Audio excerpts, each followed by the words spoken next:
नमस्कार दोस्तों, मेरा नाम है अतुल श्रीवास्तव और स्वागत है आपका नेक्सस जीएस में। तो 24 अक्टूबर 2021 जिस डेट का इंतज़ार आपको भी था और हमें भी था, वो डेट कल है और आज नाइट बची हुई है अभी। तो बहुत सारे लोग अभी भी रिवाइज़ करने में जुटे हुए होंगे, तो सभी लोगों के लिए मेरा एक मैसेज है कि अब रिवाइज़ करने की ज़रूरत नहीं है।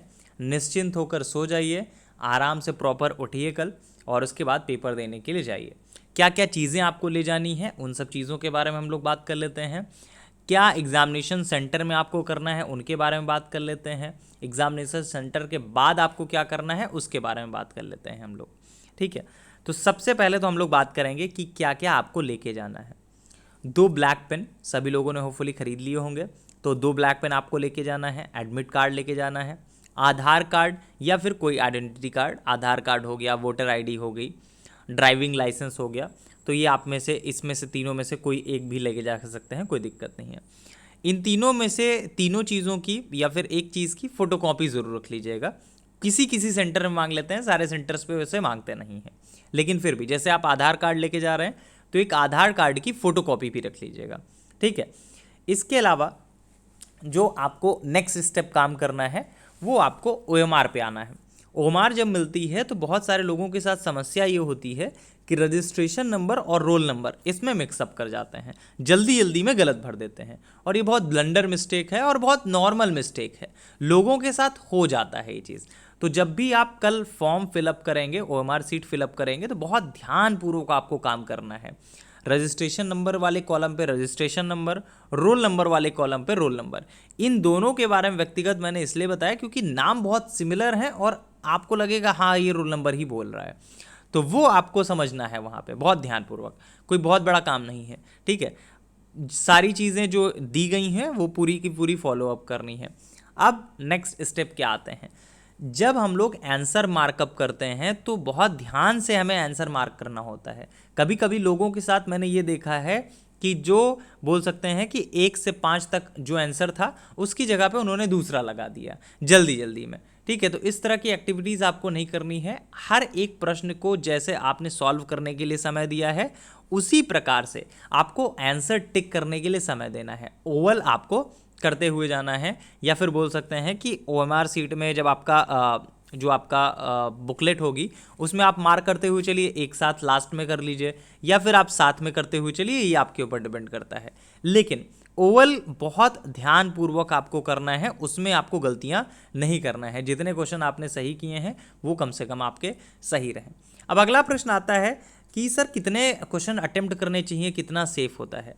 तो सेफ यहाँ पे कुछ भी नहीं होता है। जो पिछले 3 सालों से मेरिट बन रही है वो 90 से 95 के बीच में बन रही है। एग्जैक्टली अगर बोला जाए तो 91, 92, 93 ये मेरिट आपकी रही है पिछले 3 सालों में।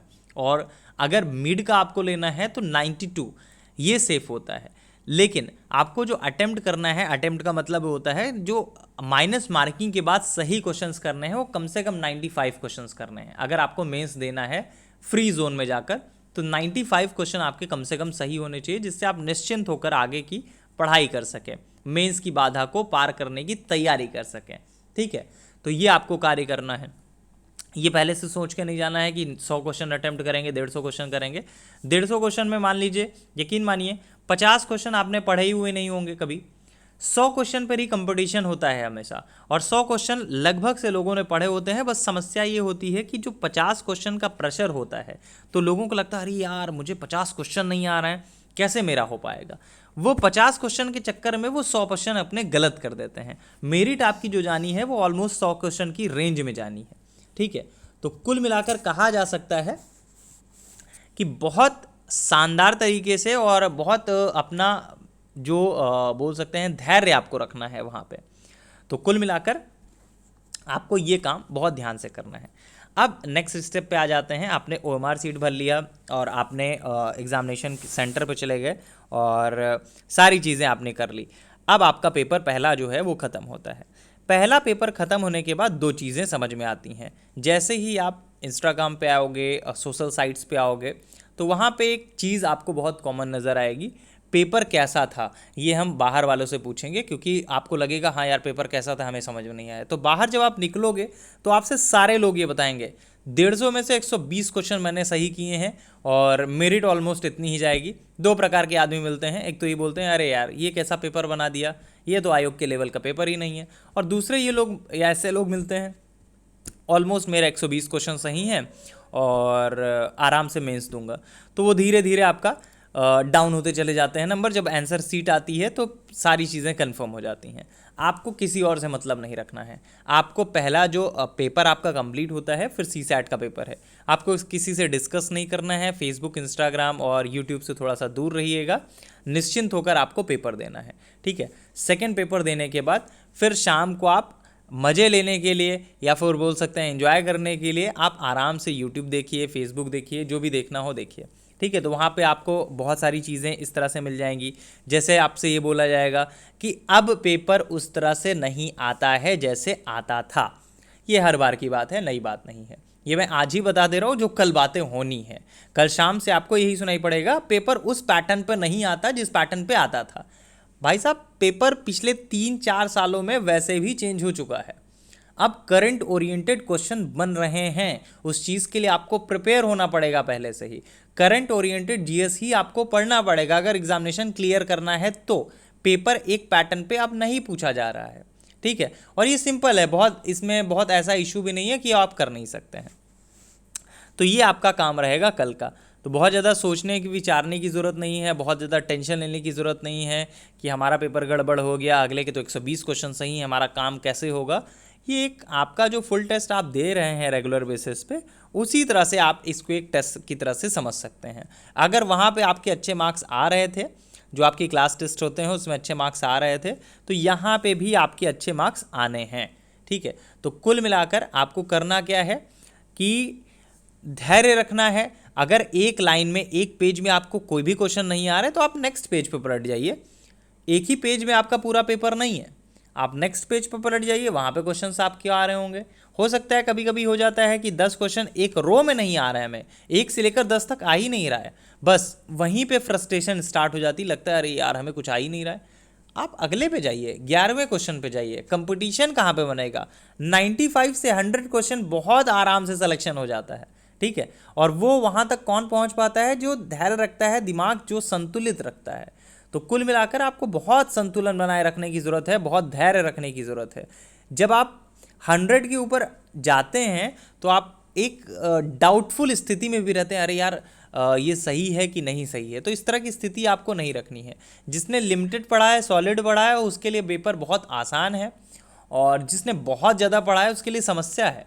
तो आपको बहुत अधिक नहीं पढ़ना है, आपको लिमिटेड पढ़ना है, सॉलिड पढ़ना है, वही पढ़ना है जो एग्ज़ाम ओरिएंटेड हो।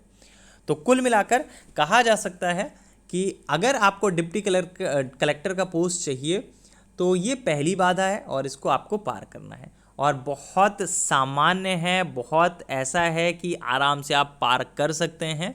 निश्चिंत रहिएगा। अब आज की रात बहुत अच्छे से नींद लीजिएगा, सो जाइए, और कल सुबह उठ के आराम से जो भी आपको करना हो उसके बाद आप एग्ज़ामिनेशन सेंटर पे कम से कम आधा से 1 घंटे पहले पहुंच जाइए। आराम से वहाँ पे पेपर दीजिए, ठीक है। जिसका दूर सेंटर पड़ा हो वो वहाँ पे रास्ते में जो भी लंच वगैरह करना हो वो लंच कर सकता है। वहाँ पे सेंटर पे पहुँचने के बाद आराम से आप जो भी कर सकते हैं। उसके बाद आपका जो 2-3 घंटे का ब्रेक मिलेगा उसमें आप आराम करिएगा, या फिर जो भी करना होगा वो करिएगा। डिस्कशन मत करिएगा किसी के साथ कि मेरा पेपर इतना हुआ, आपका कितना हुआ, इससे आपको दिक्कत होगी। तो और हाँ, एक बहुत इंपॉर्टेंट चीज़ है, फिलहाल हो तो गई है पुरानी, लेकिन मुझे लगता है कि शायद आपको बतानी चाहिए। 2013-14 की बात है, पेपर लीक आउट हो गया था और न्यूज़ आ गई तुरंत ही कि पेपर लीक हो गया है, अब पेपर नहीं होगा, ठीक है। इस तरह की खबरों से बिल्कुल दूर रहिएगा। आयोग ये कभी नहीं मानता है। उस बार ऐसा हुआ था, मुझे ईयर याद नहीं है कि कौन सा ईयर था वो, फर्स्ट पेपर कैंसिल हो गया और सेकंड पेपर कैंसिल नहीं हुआ, तो बहुत सारे लोगों ने सेकंड पेपर ही छोड़ दिया था, तो वो वैसे ही डिस्क्वालीफाइड हो गए। तो अगर इस तरह की भी कोई खबरें आती हैं, जो नॉर्मली आजकल हो जाता है कि इस तरह से खबरें आने लगती हैं, ठीक है, तो आपको करना ये है कि पेपर ऊपर नहीं छोड़ के भागना है, आपको दोनों पेपर दे लीजिएगा, उसके बाद आप आंदोलन करिएगा, ये जो आपको करना होगा वो आप करिएगा। कुल मिलाकर आपको सिर्फ इतना करना है कि अपने दोनों पेपर को फोकस करके पूरा पेपर अटेम्प्ट करना है। चलिए, बातें बहुत सारी हो गई, उम्मीद है कि ये बहुत ज़रूरी बात थी। 26 अक्टूबर से फिर से आपकी क्लासेस स्टार्ट हो जाएंगी, मतलब मंडे से आपकी क्लासेस स्टार्ट हो जाएंगी। समीक्षा अधिकारी और सहायक समीक्षा अधिकारी के लिए जो 5 दिसंबर को पेपर है, और इसके अलावा यूपी पीसीएस प्रीलिम्स 2022 के लिए भी आपका स्टार्ट हो जाएगा। इसके अलावा मेंस 2021 के लिए भी आपकी क्लासेस 1 नवंबर से स्टार्ट हो जाएंगी। ठीक है, तो सारी चीज़ें आपकी रेडी हैं, बस ये है कि आप निश्चिंत होकर पेपर दीजिए, पहली बाधा पार करिए, उसके बाद हम लोग नेक्स्ट स्टेप पे काम करेंगे। चलिए, फिलहाल के लिए इतना ही। Thank you so much.